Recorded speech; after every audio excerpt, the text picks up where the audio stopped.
نحمده ونصلي على رسوله الكريم سيدنا وشفيعنا وقدوتنا محمد صلى الله عليه وعلى آله وأصحابه أجمعين. اللهم صل على محمد وعلى آل محمد كما صليت على إبراهيم وعلى آل إبراهيم إنك حميد مجيد.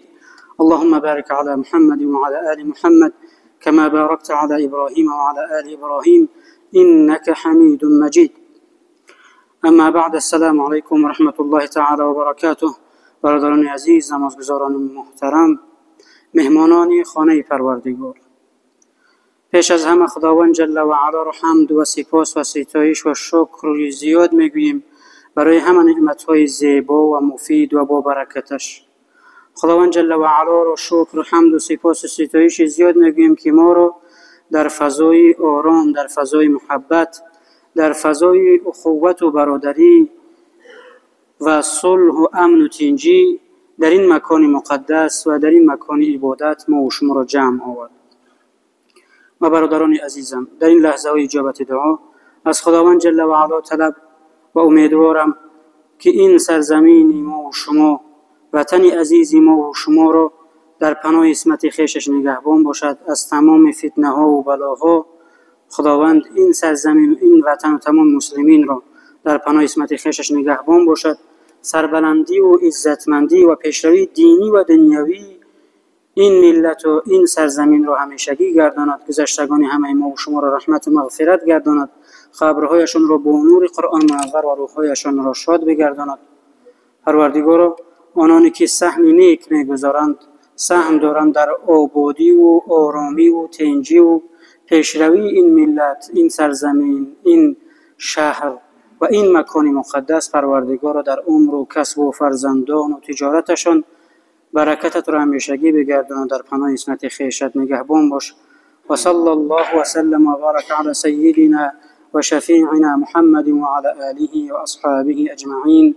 آمین برحمتک یا ارحم الراحمین. برادران عزیزم، امروز در موضوع علم صحبت خواهیم داشت. و ما و شما می‌دانیم که در روزهای نزدیک، در روزهای آینده تا آغاز سال نو خانیش روزهای به شمار ماند. الکی آن طفلکانی که بار اول به مکتب می‌روند با هزاران امید و آرزو به مشغولیت‌های مطابق شوی به محیط مکتب جلب گردیدند. بنابراین اولین آغاز سال نو خانیش را که آن را درس صلح مینامند برای همه مبارک باد گفته دعا میکنیم که الها این سال خانیش و تمام سالها را پروردگارا برای فرزندانمان، برای تمام طالب علمان، پروردگارا برای فرزندان این ملت و نزدیکان و پیوندانمان، پروردگارا در راه علم و دانش تلاش میکنند به خیر و برکت باشد. پروردگارا در علم و در عمرشان برکتت رو همیشگی بگردان. چنانه که میدونید طفلکان ما و شما، آنانی که صنف یکم میروند، صنف اول میروند، 200,000 طفلکانی که کودکانی که این سال به صنف یکم، صنف اول میروند. و چقدر خوب است وقتی شوق و ذوق یک طفل رو، یک کودک رو نسبت به علم میبینیم، نسبت به مکتب میبینیم. و خدا را شکر این زمان زیاده از 2.5 میلیون خواننده تنها در مکتب‌های ابتدایی داریم. 2.5 میلیون خواننده تنها در مکتب‌های ابتدایی داریم. و خدا را شکر میکنیم که 130,000 معلم داریم، تربیتگر داریم، عالم داریم، دانشمند داریم، آنانی که فرزندان ما و شما را تعلیم میدهند. پس برای آنها هم از خداوند جل و علا برای کسب و برای علمشون برکت طلب مینماییم که اگر معلم نیک باشد، اگر معلم پرهیزگار و با تقوا و با ادب و با اخلاق باشد، طالب علم و دانشجو از معلم تربیت میگیرد. چنانه که در هفته های گذشته گفتیم، انسان را 3 محیط تربیت میکند: خانواده، پدر و مادر و محیط خانواده و مکتب و دانشگاه و کالج و دیگر معارف، اهل معارف و مکتب انسان را تربیت میکنند و سوم جامعه انسان را تربیت میکنند. برادران عزیزم، ما نماینده ملتی هستیم که از ابتدا تا امروز همیشه معامله و معاشرت با علم و دانش و مکتب و قلم همیشه داشتیم و داریم.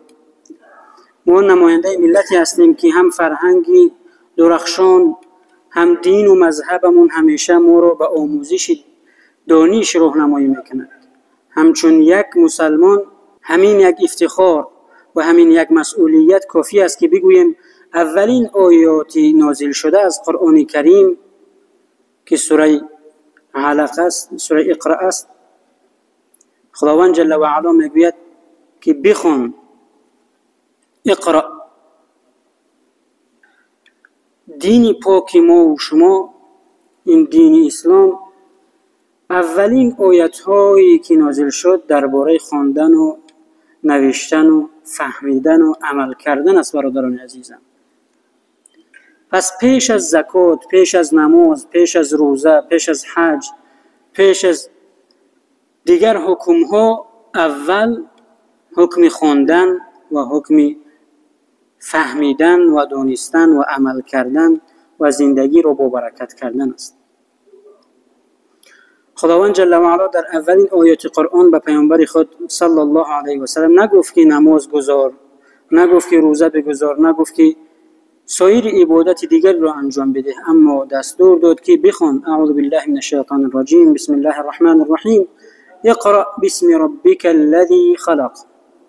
بخوان به نام پروردگارت که آفرید، یعنی تمام هستی را آفرید.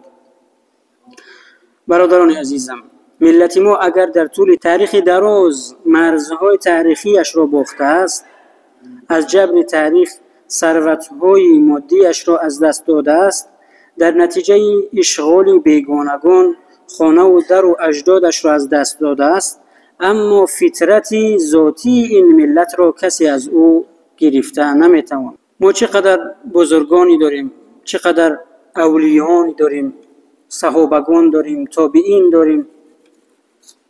پس اگر ما آنها را الگو و نمونه برای خود قرار بدهیم و در راه علم سعی کوشش کنیم، خداوند جل و علا زندگیمان را، دنیایمان را، تجارتمان را، در تربیت فرزندان و قیامتمان را آباد میکند.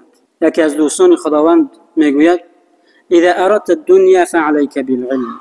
اگر دنیا میخواهی که در این دنیا سربلند و عزتمند و دست بالا و کامیاب و موفق باشی، علم بیاموز که سبب برکت انسان در این دنیا و سبب نجات انسان میشه.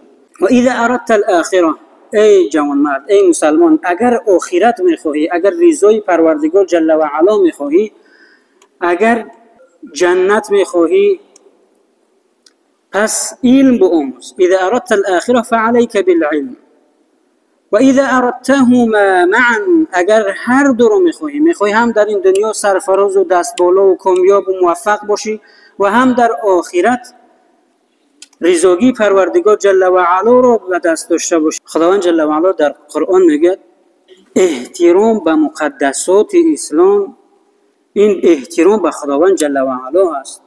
قرآن رو احترام کردی گویا خدا رو احترام کردی، خانه خدا رو احترام کردی گویا صاحب خانه رو احترام کردی.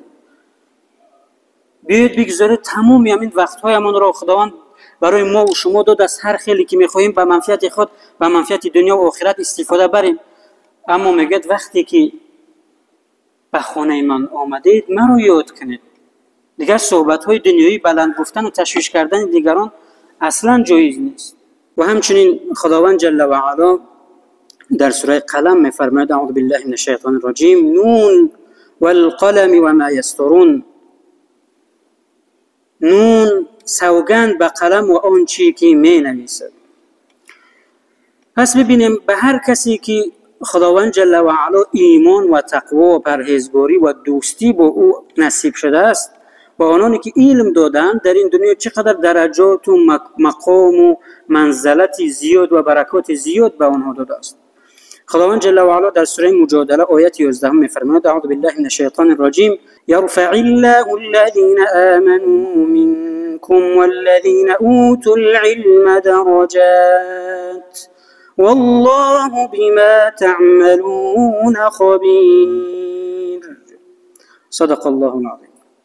خداوند جل و علا به کسانی از شما که ایمان آوردند، شرط اول چی است برادران عزیزم؟ ایمان آوردند و بهره از علم دارند، خداوند جل و علا به آنها درجات علم نصیب کرده است. میگه چی؟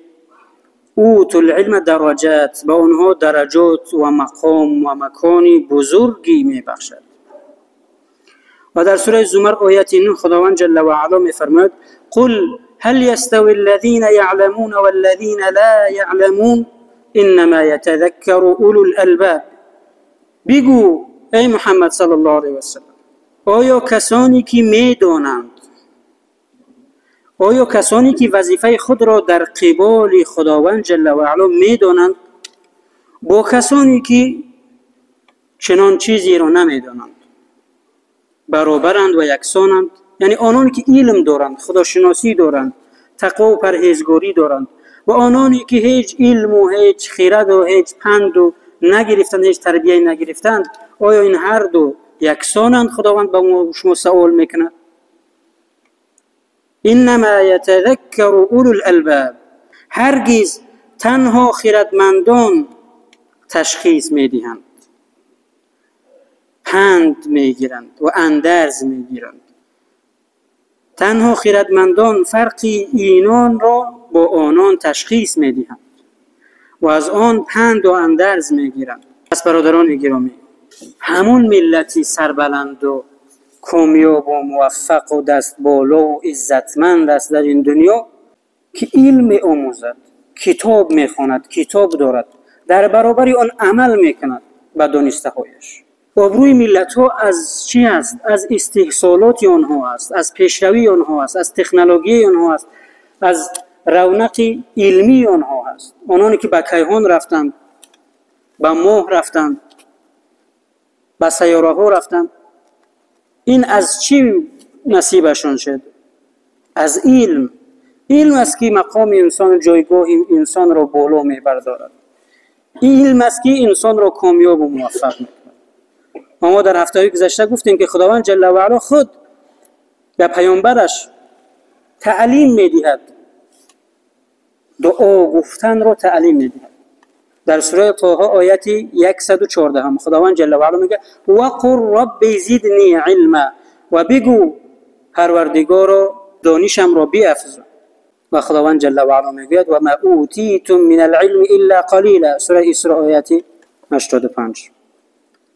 خداوند جل و علا میگه که جز دانش اندکی به شما داده نشده است. این تمام علم های دنیا را اگر جمع کنیم به منزلت یک قطره از یک دریا هم نمیشه. خداوند جل و علا چنان علمش زیاد است. این تمام هستی را خداوند جل و علا خلق کرده است و تمام زمین و آسمان ها را، آفتاب و ماهتاب را، همه این را برای کی خلق کرده است؟ برای کی خلق شده این همه اینها؟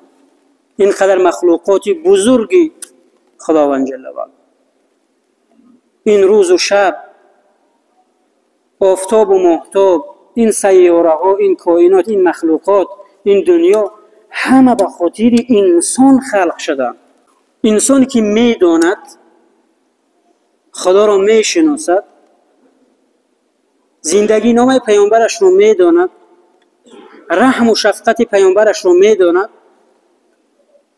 از گذشتگان خود میداند، هیچگاه گمراه و خرافاتی و کجرو و تروریست نمیشود. کیایند که فریفته میشوند، ناکام میشوند، در گمراهی میافتند، آنها را گمراه میکنند. کدام قشری از انسان ها، کدام گروه از انسان ها گمراه میشوند، خرافاتی میشوند، کجرو میشوند، بلندگو میشوند، قبیحگو میشوند و فتنه‌گر میشوند، بالای ملت خود، بالای پدر و مادر خود دردی سر میشوند. کدام انسان ها؟ انسان هایی که علم ندارند یا عمل به علم نمیکنند یا هدف علم رو نفهمیدند. خداوند جل و علا میگه انما یخشى الله من عباده العلماء ان الله عزیز غفور. سوره فاطر آیه 28. خداوند میگه تنها بندگان دانا و دانشمند از خداوند میترسند. ترسی که آمیخته با چی است؟ با تعظیم است. ترسی که محبت در او یک جا است. تعظیم و احترام در او یک جا است. ما خدا را دوست می‌داریم، تعظیم میکنیم، عبادت میکنیم و در برابر اون از خداوند میترسیم. این است ترسی که اگر نگاه کنیم ما و شما اگر یک شیر رو ببینیم که درندگی او رو میدونیم، درندگی شیر رو میدونیم، ترس داریم از او. وقتی هرچند که او رو یافتیم و دیدیم، اگر فهمیدیم که محکم نیست و در جای بی خطر نیست و ممکن است به ما هجوم بیارد، حتما از اون میگریزیم.